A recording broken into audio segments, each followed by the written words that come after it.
Good morning दोस्तों। जैसा कि आज दीपावली है तो सबसे पहले हम दीपावली की आप सबको शुभकामनाएं देते हैं। और इसी दीपावली पे शुभकामनाओं के साथ साथ हम आज सोच रहे थे कि आज हम थोड़ा आपसे ऑडिट के बारे में डिस्कस करें और जो हमें नॉलेज है तो उसके वो इन्फॉर्मेशन आप तक पहुंचाएं ताकि हो सकता है कि उसमें से कुछ आपको भी वो जो नॉलेज हमारा है तो उस नॉलेज से आपको कुछ बेनिफिट मिल सके।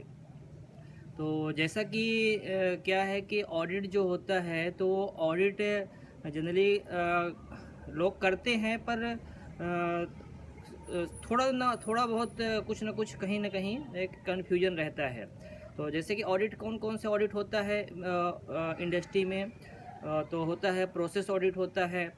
अब उसी प्रोसेस ऑडिट जो होता है उसी का जो एक दूसरा फॉर्म भी होता है उसको लेयर्ड ऑडिट बोलते हैं, लेयर्ड प्रोसेस ऑडिट होता है। तो जैसे कि प्रोसेस ऑडिट में और लेयर ऑडिट में डिफरेंस क्या हो जाता है कि प्रोसेस ऑडिट में जैसे कि हम कवर करते हैं प्रोसेस पैरामीटर तो कवर करते ही हैं मशीन का, जिस जो प्रोडक्ट का आउटकम जो मशीन का आउटकम होता है प्रोडक्ट, उस मशीन्स के हम सारे जो हैं प्रोसेस पैरामीटर तो कवर करते ही हैं। उसके साथ साथ हम प्रोसेस ऑडिट में जो हमारा मटेरियल कंडीशन होती है, जो मटेरियल हमारा डिफाइन किया होता है, जो हमारी मशीन डिफाइन की हुई होती है, जब हम पार्ट डेवलप करते हैं उस कंडीशन पे, और जो हमारा प्रोसेस फ्लो है तो प्रोसेस फ्लो में जो उसके क्राइटेरिया है उसके हिसाब से प्रोसेस फ्लो बनाया गया है कि नहीं बनाया गया है वो हम आइडेंटिफाई करते हैं। जो स्किल मैट्रिक्स के हिसाब से ऑपरेटर काम कर रहे हैं कि नहीं कर रहे हैं ये हम प्रोसेस ऑडिट में इंश्योर करते हैं। तो लेयर ऑडिट भी उसी का एक पार्ट ही है, प्रोसेस ऑडिट का हट के नहीं है। बस लेयर ऑडिट में होता क्या है कि जनरली एक स्टेप बाय स्टेप होता है, जिससे कि फ्रिक्वेंसी डिसाइड होती है, इसकी फ्रिक्वेंसी कम रहती है कंपेयर टू प्रोसेस ऑडिट की। तो इसमें क्या होता है, जैसे पहले इंजीनियर ऑडिट करेगा, फिर नेक्स्ट जो रहेगा नेक्स्ट साइकिल रहेगा, नेक्स्ट साइकिल में क्या रहेगा एचओडी वगैरह ऑडिट करेंगे। उसके बाद जो अगला साइकिल रहेगा उसमें क्या कर रहेगा कि जो टॉप मैनेजमेंट के लोग रहेंगे वो उस ऑडिट को ऑडिट करेंगे। तो ये हो गया प्रोसेस ऑडिट और एक लेयर ऑडिट, मैंने एक ओवरव्यू दिया। अब जैसे कि लेयर ऑडिट जो हमारा अभी IATF 16949 2016 आया हुआ है, उसमें जो एक क्लॉज है 8.5.6.11 वो बता रहा, वो भी बोलता है कि आपको लेयर ऑडिट अपने कंपनी में इंट्रोड्यूस करना है। तो पहले ये नहीं था पर 2016 के बाद ये एक कंपल्सरी टाइप का हो गया है, इसको करना ही चाहिए कंपनी में। दूसरा आता है हमारा प्रोडक्ट ऑडिट। अब प्रोडक्ट ऑडिट और उसका सेकेंडरी एक्सटेंशन फॉर्म जो होता है उसको बोलते हैं डॉक ऑडिट। अब प्रोडक्ट ऑडिट में क्या होता है कि जो हमारा डिजाइन का आउटकम होता है उस डिजाइन के आउटकम में, जैसे कि जो मशीन से आउटकम निकलेगा डिजाइन के अकॉर्डिंगली तो वो प्रोडक्ट निकलेगा। तो वो जो प्रोसेस वाइज, हर प्रोसेस वाइज जो मशीन्स होती हैं उनमें जो हम उस डायमेंशन वेरिफिकेशन करते हैं किसी भी मशीन के आउटपुट का, उसको बोलते हैं प्रोडक्ट ऑडिट। और कभी कभी इसमें वैलिडेशन भी इंक्लूड कर सकते हैं प्रोडक्ट ऑडिट में। और डॉक ऑडिट में क्या होता है कि हम 100% डायमेंशन इंक्लूड नहीं करते हैं जो हम प्रोसेस ऑडिट में किए रहते हैं, कुछ की डायमेंशंस करते हैं जो कि मोस्टली मेजर रहते हैं, मेजर डायमेंशन होती है। और ये डॉक ऑडिट जो होता है वो जनरली जब भी हमारा मटेरियल बन के कहीं पर रखा होता है या शिपमेंट के लिए रेडी होता है उस कंडीशन पे हम डॉक ऑडिट करते हैं और उसकी हम फ्रिक्वेंसी डिसाइड करते हैं कि हम 5वां लॉट करेंगे या 10th लॉट करेंगे, या हम जो भी है हमारे इंडस्ट्री के और हमारे प्रोडक्ट के अकॉर्डिंगली हम उसका डिसाइड करते हैं कि हम इसका फ्रिक्वेंसी क्या रखेंगे। उसके बाद जो आता है एक आता है लेआउट ऑडिट। अब लेआउट ऑडिट में क्या होता है कि उसकी जनरली फ्रिक्वेंसी क्या होती है कि हम खुद डिसाइड नहीं करते हैं, कस्टमर जो अपना एक प्रोसीजर देता है उस प्रोसीजर में कस्टमर डिसाइड करता है कि हमारी इस प्रोडक्ट की फ्रिक्वेंसी लेआउट ऑडिट के लिए क्या रहेगी। अब मान लीजिए कोई कस्टमर डिसाइड नहीं कर रखा है तो वो फिर हम अपने हिसाब से डिसाइड करते हैं कि उसका हम फ्रिक्वेंसी क्या रखेंगे, पर एक साल में एक बार तो लेयर ऑडिट करना ही पड़ता है। अब उसके बाद आता है सिस्टम ऑडिट। अब सिस्टम ऑडिट में क्या होता है कि सिस्टम ऑडिट 3 तरीके से होता है। उसमें क्या होता है, एक होता है इंटरनल ऑडिट, जो कि हमारे ही खुद की कंपनी के लोग जो कि IATF से सर्टिफाइड होते हैं, वो खुद ऑडिट करते हैं अपने विद इन द प्लांट, उसी को बोलते हैं इंटरनल ऑडिट। और जब उसी ऑडिट को कस्टमर ऑडिट करता है सिस्टम ऑडिट को, तो उसको बोलते हैं सेकंड पार्टी ऑडिट। और जब कोई थर्ड पार्टी ऑडिट करता है सर्टिफिकेशन के लिए या सर्टिफिकेशन रिन्यू करने के लिए, उसको बोलते हैं थर्ड पार्टी ऑडिट। और जो कस्टमर का होता है वो सेकंड पार्टी ऑडिट होता है। अब ये सिस्टम ऑडिट होता क्या है? सिस्टम ऑडिट और जो ये सब ऑडिट होते हैं वो क्या होते हैं? अल्टीमेटली कस्टमर को तो अल्टीमेटली जो प्रोडक्ट उसने जो डिज़ाइन दे रखा है, उस डिज़ाइन के हिसाब से जो प्रोडक्ट बनना चाहिए, उसको जो प्रोडक्ट मिलना चाहिए। तो वो फिर ये सारे ऑडिट जो कस्टमर होते हैं वो क्यों करते हैं? जनरली सिस्टम ऑडिट करने के लिए हर कस्टमर का अपना अपना एक अलग फॉर्मेट होता है। जैसे मारुति करती है, तो मारुति जब ऑडिट करती है सिस्टम ऑडिट, तो उसका फॉर्मेट रहता है मेस रहता है। जब महिंद्रा ऑडिट करती है अपना सिस्टम ऑडिट, तो उसका जो फॉर्मेट रहता है तो उसको बोलते हैं MMA ऑडिट या MSE ऑडिट, MSES ऑडिट। जब जब टाटा मोटर करता है तो उसको बोलता है MSA ऑडिट। तो कस्टमर इन्हें अपने हिसाब से एक फॉर्मेट बनाया है। तो ये फॉर्मेट ऐसा नहीं है कि कुछ अलग हट के है या फिर कुछ अलग हट के आपको कुछ जानना रहता है या करना रहता है। एक कस्टमर का अपना एक ब्रांड है, उस ब्रांड को मेंटेन करने के लिए, चूँकि एक ही फॉर्मेट अगर बनाते तो इनका तो एक रहता है ना, रेपुटेशन वाली बात रहती है। बाकी अगर सिस्टम ऑडिट कोई कहीं कर रहा है, तो हम खुद की जो जहाँ जिस भी कंपनी में सिस्टम ऑडिट हो रहा है, उनको क्या क्या प्रिपेयर करना चाहिए और क्या क्या ज़रूरत होती है। तो जैसे कि मैंने बताया कि जब भी प्रोडक्ट है तो प्रोडक्ट का प्रोसेस ऑडिट होता है। तो प्रोसेस ऑडिट के सारे डॉक्यूमेंट्स होने चाहिए। अगर उसमें कुछ भी NC निकला हुआ है तो उस NC का क्लोजर होना चाहिए। प्रोसेस ऑडिट है, प्रोसेस ऑडिट में जो NC निकला है वो उसका क्लोजर होना चाहिए। जो पोका-योका ऑडिट होता है, पोका-योका मतलब कि हम किसी भी प्रोसेस में डिफेक्ट जनरेट ना हो, और या हो तो पहले ही डिटेक्ट हो जाए। मतलब पोका-योका भी दो तरह के होते हैं। जो भी मैं वर्ड बोलूँगा वो हर एक वर्ड अपने आप में डीप रहेगा, पर मैं एक जनरली ओवरव्यू दे रहा हूँ। अब प्रोसेस और पोका ऑडिट में भी क्या एक प्रिवेंशन रहता है, डिटेक्शन रहता है। तो अगर पोका-योका हमारे इंडस्ट्री में कहीं पर लगा हुआ है तो उस पोका-योका को वेरिफिकेशन करना, उसका भी एक ऑडिट होता है। फिर लेयर ऑडिट हो गया, डॉक ऑडिट हो गया। तो ये सारे जो ऑडिट हैं, ये जो हम करते हैं तो कहीं ना कहीं तो रिकॉर्ड मेंटेन करेंगे ना।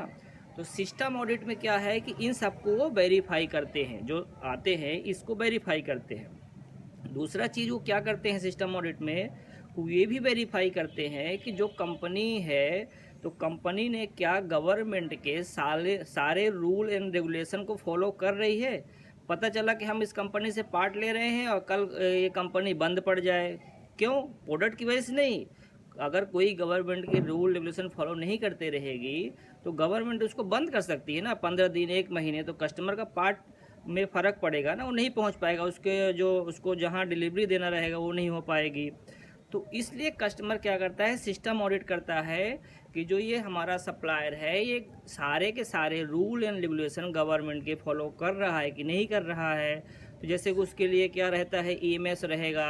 तो EMS के लिए क्या है, वाटर के लिए जैसे वाटर रिसोर्सेज के लिए इसका सर्टिफिकेट है कि नहीं है, इलेक्ट्रिसिटी के लिए सर्टिफिकेट है कि नहीं है, अप्रूवल है कि नहीं है, जहाँ पर कंपनी बनी हुई है उस जिस जगह पे बनी हुई है वहाँ का अथॉरिटी है कि नहीं है, सर्टिफाइड है कि नहीं है।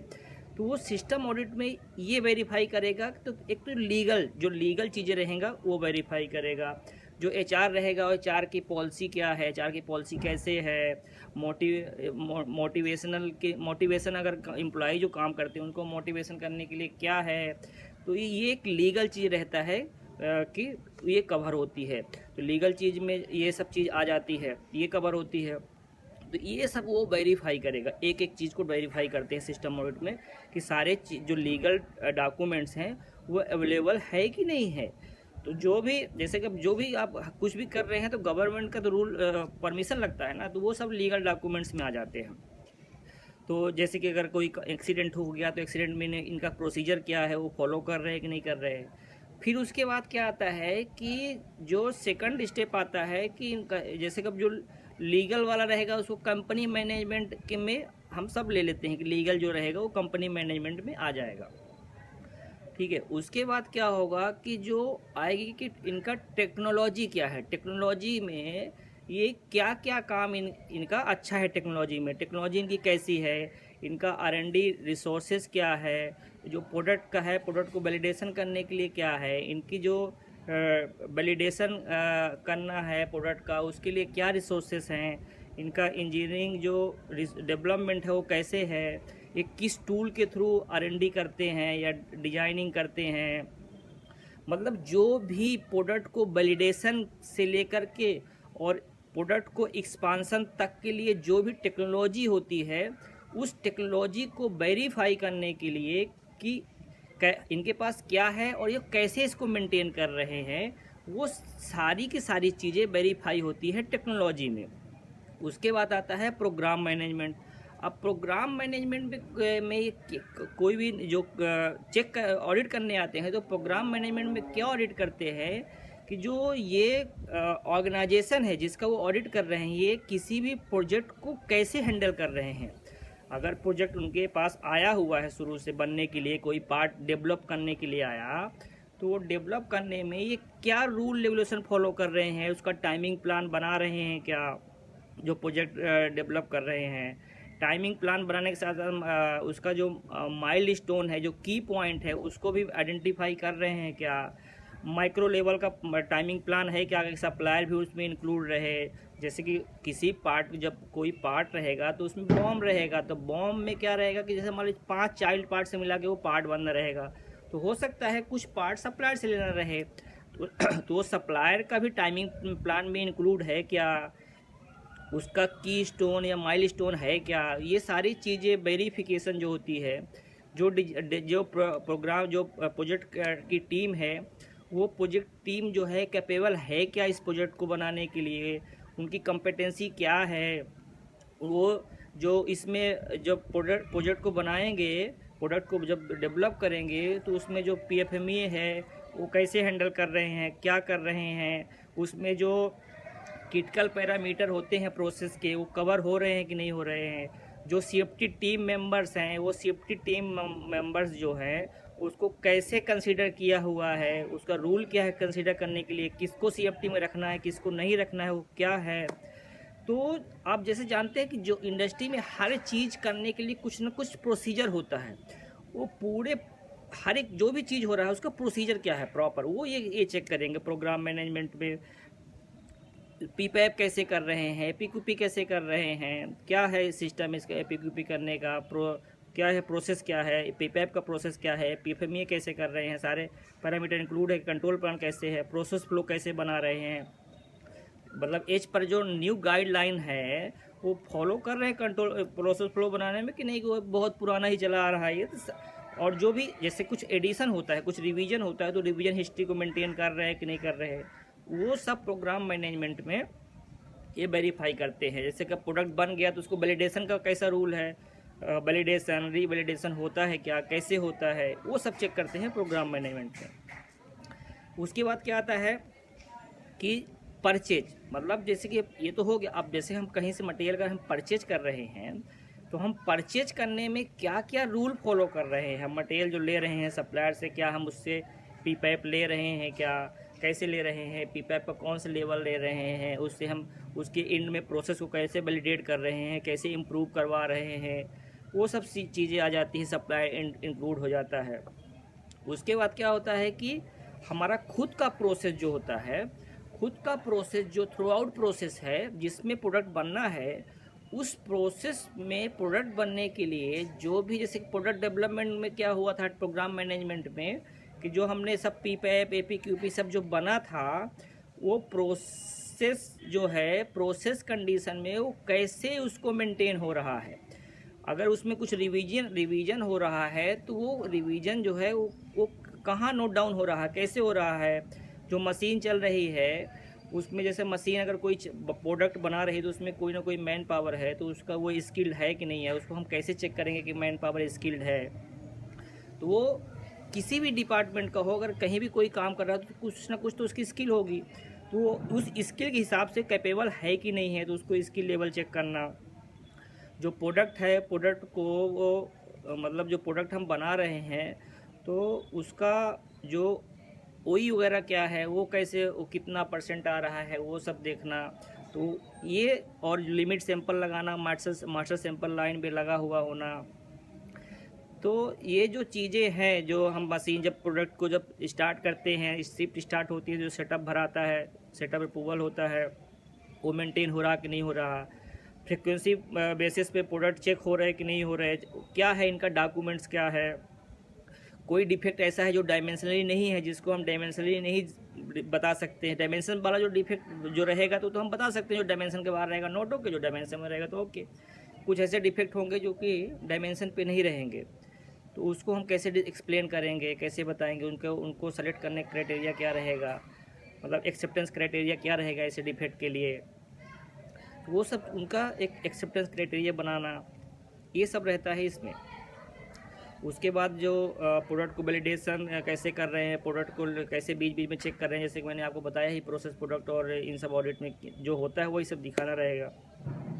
मेंटेनेंस से रिलेटेड क्या रहेगा, पार्ट अगर कुछ प्रॉब्लम आ रहा है, मशीन में प्रॉब्लम आ रहा है, पार्ट ख़राब बनने के चांसेस है, तो मशीन का रिपेयरिंग कैसे हो रहा है, उसका मेंटेनेंस कैसे हो रहा है, प्रोडक्टिव मेंटेनेंस या प्लान मेंटेनेंस का क्या प्लान है, उसके हिसाब से हो रहा कि नहीं हो रहा है। जो हमारा चेंज मैनेजमेंट है, चेंज मैनेजमेंट हो रहा है कि नहीं हो रहा है, कि जब भी हमारा मशीन में कुछ हो, टूल में प्रॉब्लम हो, सेटअप हम भर रहे हैं कि नहीं भर रहे हैं। ये सारे जो वेरिफिकेशन है, अब प्रोसेस के जब वेरिफिकेशन की बात आ गई तो ऐसा नहीं कि प्रोडक्शन प्रोसेस हो गई, थ्रू आउट जितने भी डिपार्टमेंट होते हैं, डिपार्टमेंट के जो भी अपनी अपनी खुद की प्रोसेस होती है, प्रोसेस कि में वो कैसे काम कर रहे हैं, ऐसे वर्बली कुछ नहीं चलेगा कि हम ये कर रहे हैं वो कर रहे हैं, जो भी कर रहे हैं उसका एक प्रोसीजर होना चाहिए, उस प्रोसीजर के ही हिसाब से ही काम होना चाहिए, तो ही वही वो चेक करने वाले हैं, वही वैलिड ही है। अब जैसे कि उसके बाद क्या आ गया, कस्टमर सपोर्ट आ जाता है। कस्टमर सपोर्ट में क्या आता है, जब हमारे एंड से हम प्रॉब्लम, अगर हमने पार्ट भेजा और कभी उस पार्ट में प्रॉब्लम आ गई तो उसको हम हैंडलिंग कैसे कर रहे हैं। जो अब प्रॉब्लम क्या हो सकती है, हो सकता है कस्टमर एंड में आ जाए, और हो सकता है कस्टमर ने इंड यूजर को पार्ट भेजने के बाद प्रॉब्लम आए, तो उसको हम हैंडलिंग कैसे कर रहे हैं, उसको हम कंट्रोल कैसे कर रहे हैं, उसको हम अगले इम्प्रूवमेंट कैसे कर रहे हैं। तो ये सब जो एक्टिविटी होती है, जैसे प्रोसेस में भी इम्प्रूवमेंट का प्लान होता है, कंटिन्यूअल इम्प्रूवमेंट जिसको बोलते हैं। तो हम जो भी इम्प्रूवमेंट कर रहे हैं वो कितना, उसमें ऐसा कुछ टारगेट नहीं रहता कि कितना ही करना है, जो भी करना है इम्प्रूवमेंट उसका प्रॉपर एक डाटा होना चाहिए। तो ऐसा इतना कुछ डरने वाली बात तो नहीं रहती है ऑडिट में, सिस्टम ऑडिट में। आप ये समझ के चलिए कि आप जो भी कर रहे हैं, आप अपने इंडस्ट्री में, अपने प्लांट में, वो सारी की सारी चीज़ें रिटेन और लिंकेज है कि नहीं है, ये इम्पोर्टेंट है। तो अगर आप जो चीज़ कर रहे हैं, अगर उसी चीज़ को, अब जैसे कि आप मशीन चेक शीट हो गया, तो मशीन चेक शीट भर रहे हैं तो उसको रिव्यू करिए, वो जो चेक कर रहे हैं रिव्यू, उसमें जो पैरामीटर है, जो चेक पॉइंट है, वो वैलिड है क्या। ऐसा तो नहीं है कि जो काम ही नहीं है फिर लिखा है, जो काम है वो लिखा ही नहीं है। सेम वैसा आपका हो गया प्रोसेस ऑडिट में, प्रोडक्ट ऑडिट में, सब आप वेरीफाई करिए, सब लिंक होने चाहिए। अब जैसे कि मान लीजिए कि आपने सेटअप, आपने मेंटेनेंस ने कभी भी पार्ट मशीन रिपेयर किया और उसने अपना डेट डाल रखा है, उसी डेट पे आप उसके बाद जो प्रोडक्ट लगा उसका सेटअप नहीं है, तो सारी चीज़ों का लिंकेज चाहिए। तो अगर आप ऑडिट के प्रिपरेशन करते हैं तो ये सारे लिंकेज होना चाहिए। और इसमें मतलब डरने वाली कुछ भी ऐसी बात नहीं है कि मतलब सिस्टम ऑडिट है मतलब कुछ अलग हो गया, कुछ भी अलग नहीं है। जो हम काम कर रहे हैं सिर्फ वही चीज़ रहती है। बस क्या है कि हमें पता होना चाहिए कि जो हम चीज़ कर रहे हैं उसको ही हमको एकदम परफेक्ट बना देना है, बस। उसके अलावा ज़्यादा कुछ टेंशन लेने वाली बात नहीं रहती। अब इसमें सबसे मेजर प्रॉब्लम क्या आता है, जैसे कि जो हमारे प्रॉब्लम्स आते हैं प्लांट में, उस प्रॉब्लम के अगेंस्ट में जो एक्शन प्लान वगैरह होता है वो अगर एकदम परफेक्ट हो गया, हमारा कॉस्ट ऑफ पुअर क्वालिटी का डाटा परफेक्ट हो गया, रिवर्क का डाटा परफेक्ट हो गया, उसके अगेंस्ट में एक्शन प्लान हो गया, जो हमारा डिलीवरी कर रहा है, तो जो हम एक एज पर पैकेजिंग स्टैंडर्ड अगर हम वो सब पैकेजिंग कर रहे हैं और सप्लाई कर रहे हैं, इनकमिंग का जो डिफेक्ट आ रहा है उसके अगेंस्ट में हमारा प्रॉपर एक्शन प्लान्स हो रहे हैं, तो आप समझ के चलिए कि आपकी ऑडिट कोई भी ख़राब नहीं जाने वाली है। तो इसलिए मेरा यही मैसेज रहेगा कि अगर आप ऑडिट के फील्ड में सीखना या करना चाहते हैं तो आप ज़्यादा चीज़ों कस्टमर वाइज अगर आप पढ़ने जाएंगे तो आप तो हमेशा पढ़ते ही रह जाएंगे, क्योंकि कोई कस्टमर VDS 6.3 लिख रखा है, कोई ये ब्रांड का, कोई वो नाम का, तो पर ऐसा कुछ नहीं कि कुछ उसमें मेजर डिफरेंस रहेगा।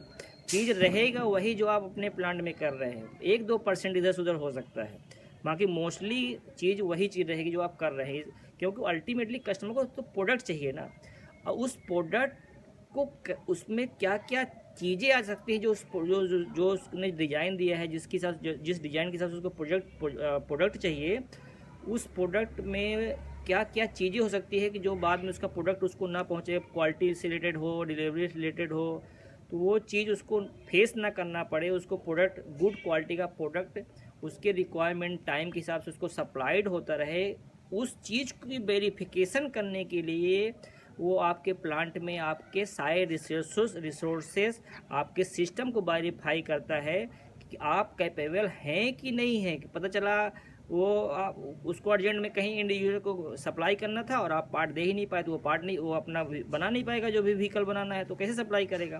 तो वो वेरिफिकेशन करने के लिए वो आपके प्लांट में आता है और आपके सारे रिसोर्सेज को वेरीफाई करता है, आपके प्रोसेस अप्रोच को वेरीफाई करता है कि मतलब आपका जो अप्रोच है वो राइट डायरेक्शन में है कि नहीं है।